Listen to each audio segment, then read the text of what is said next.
আমরা দেখেছিলাম রাজ্যপালকে সন্দেশখালী যাওয়ার আবেদন জানিয়েছিলেন শুভেন্দু অধিকারী, আর আজকে যখন রাজ্যপাল সন্দেশখালী যাচ্ছেন ঠিক একই দিনে আজ সন্দেশখালী যাচ্ছেন শুভেন্দু অধিকারী সহ বিজেপি নেতৃত্ব। সন্দেশখালী নিয়ে রণকৌশল ঠিক করতে বিজেপির পরিষদীয় দলের বৈঠক। বিজেপির সন্দেশখালী যাওয়ার আগে কড়া নিরাপত্তা।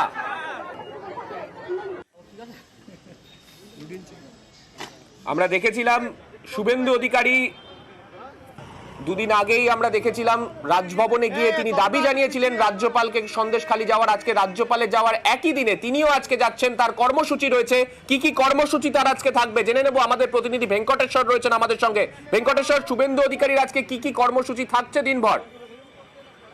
আমাকে শুভেন্দু অধিকারী আগেই জানিয়েছিলেন যে আজকে তারা সন্দেশখালী যাবেন বিজেপি বিধায়কদের নিয়ে, এবং সেই মোতাবেক আজকে বিধানসভায় কিছুক্ষণ আগে পরিষদীয় যে দল রয়েছে বিজেপির, সেই পরিষদীয় দল বৈঠক বসে এবং বৈঠকে কি তাদের রণকৌশল হবে। যদি সেখানে সন্দেশখালীতে তাদের না যেতে দেওয়া হয়, তাদেরকে যদি আটকে দেওয়া হয়, তাহলে সেখানেই তারা অবস্থানে বসবেন।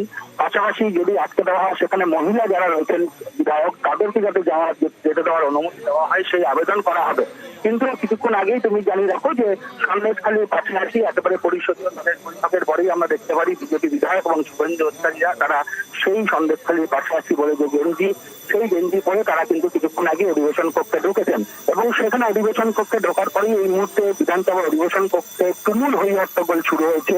অধ্যক্ষ তিনি শুভেন্দু অধিকারীকে বলেন যে সন্দেশখালী পাশে আছি, যে গেঞ্জি পরে তারা এসছেন সেটা তাদেরকে খুলে ফেলতে হবে। সেই নিয়েই এই মুহূর্তে একেবারে তুমুল হই হট্টগোল শুরু হয়েছে বিধানসভার অধিবেশনে, এবং বিজেপি বিধায়করা তারা স্পষ্ট জানাচ্ছেন যারা কোনো অবস্থাতেই এই যে গেঞ্জি পরে এসছেন সেই গেঞ্জি তারা খুলবেন না।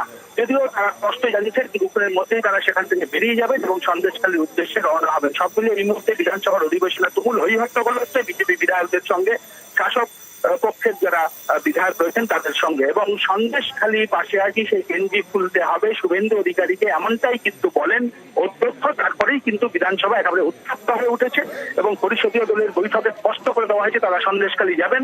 যদি পুলিশের পক্ষ থেকে আটকে দেওয়া হয়, তাহলে 4 জন মহিলা বিধায়ক যাতে যেতে পারে সেই আবেদন করা হবে, না হলে সেখানেই কিন্তু তারা অবস্থানে বসবেন। এমনটাই কিন্তু পরিষদীয় দলের বৈঠকে সিদ্ধান্ত হয়েছে বিজেপি বিধায়কদের। বেশ, শুভেন্দু অধিকারী এই প্রসঙ্গে কি বলেছেন শোনাবো। 144 এরিয়াতে 5-এর বেশি অ্যালাউ নেই। আমরা এখানে অনেকেই যাব, ওরা ওইখানে আটকাতে পারে। সেক্ষেত্রে আমরা অনুরোধ করব আমাদের 4 জন মহিলা বিধায়ককে এলাকায় যেতে দিই, এবং আমরা সবাই ওয়েট করব। যদি ওরা প্রিভেনশন 144 না উইথড্র করে, তো এখানে রাস্তায় আটকানলে তো আমাদের হস্তক্ষেপ হবে 226-এ।